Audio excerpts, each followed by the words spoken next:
de cette session, et je ne rappelle pas pour revendiquer une paternité quelconque, c'est pour deux raisons. La première, parce que ce qui s'est passé le 7 octobre est effectivement intolérable, ça a été dit. On pourrait même dire, pour aller vite, que la décision qui a été prise, elle discrédite, voire même qu'elle déshonore, non pas les personnes, mais au sens des fonctions, celles et ceux qui l'ont ou qui l'auraient prise. Comment peut-on s'inscrire dans un parcours professionnel et même une trajectoire de vie fondée sur le droit et rendre une décision qui soit aux antipodes de celui-ci? Comment peut-on dédier un engagement et à ces questions-là durant une vie et, d'un autre côté, consentir à pareille dérive? Il fallait donc que nous le disions.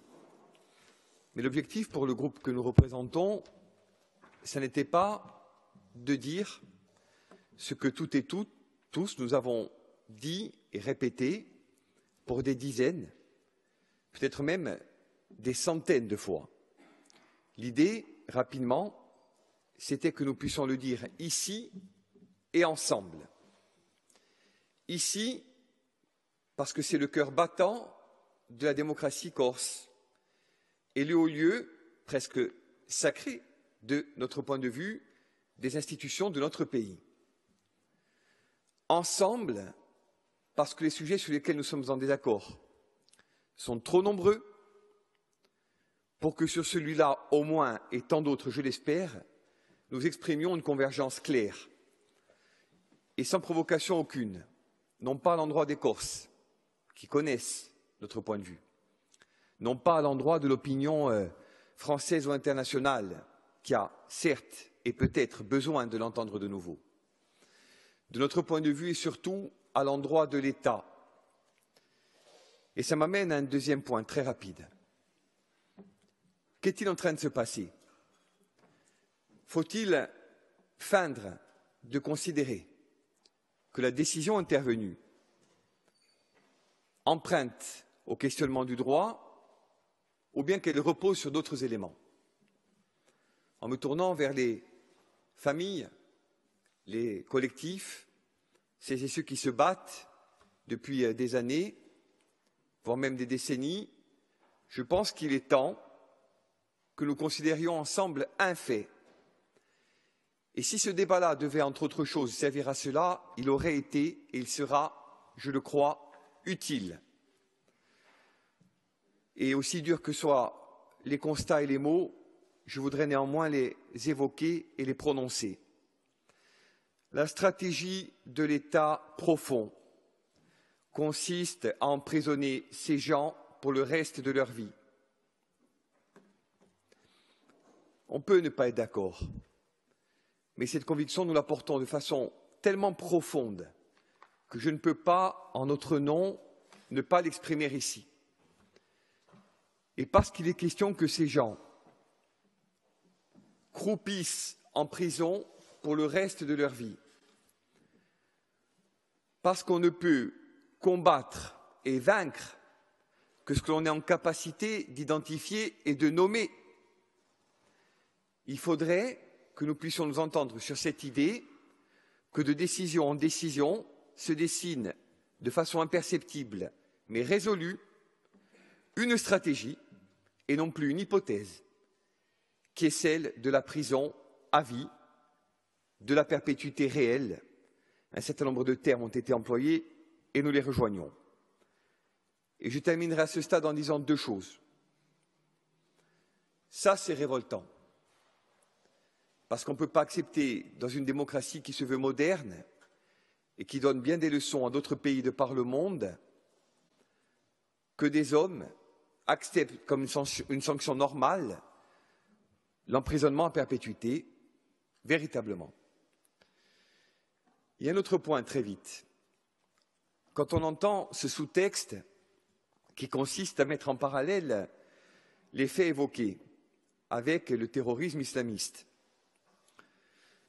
le problème de notre point de vue, c'est moins l'antériorité des faits et le conflit des temporalités, que les principes eux-mêmes.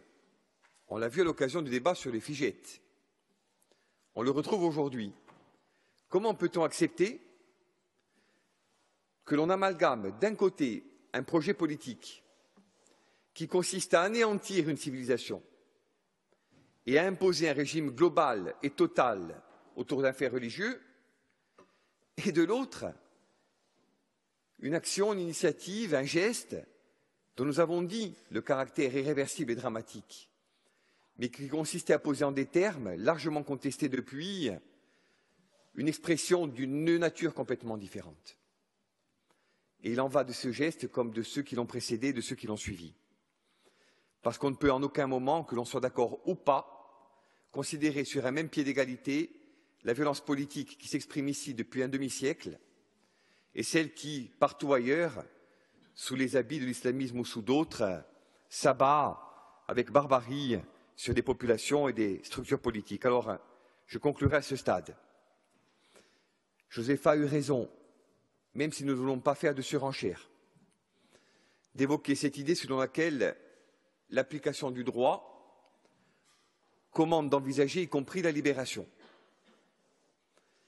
Mais au moins autant que l'application du droit, ce qui commande d'envisager la liberté, c'est la nécessité d'une solution politique. On peut faire 95% des voix, et par on, je veux parler des nationalistes.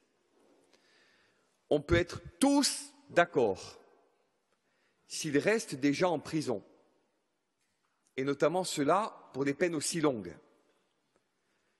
On ne peut pas envisager le début d'une solution politique. Et je le dis là aussi sans surenchère. Alors, terminer à ce stade en rejoignant le propos de mes deux amis et collègues.